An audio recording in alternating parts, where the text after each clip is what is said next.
ద్వారక కొన్ని వేల ఏళ్లుగా సముద్రం తన లోతుల్లో ఒక మహానగరాన్ని దాచుకుంది. అదే Dwarka. Welcome to the Dwarka series episode 1.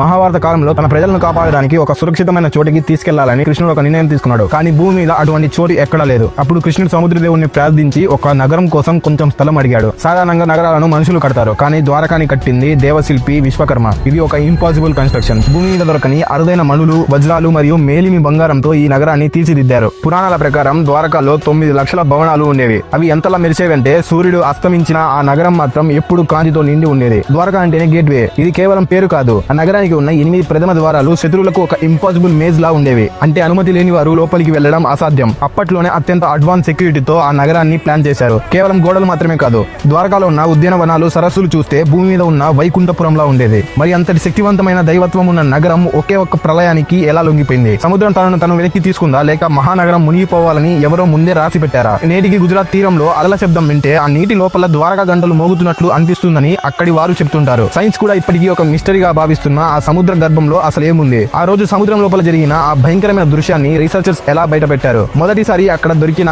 ఆ షాకింగ్ సాక్ష్యం ఏంటి? వీడియోని లైక్ చేసి అండ్ షేర్ చేసి ఛానల్ ని సబ్స్క్రైబ్ ఆర్ ఫాలో చేసి పెట్టుకోండి. ఎపిసోడ్ 2 లో అసలైన అన్వేషణ మొదలు పెడదాం.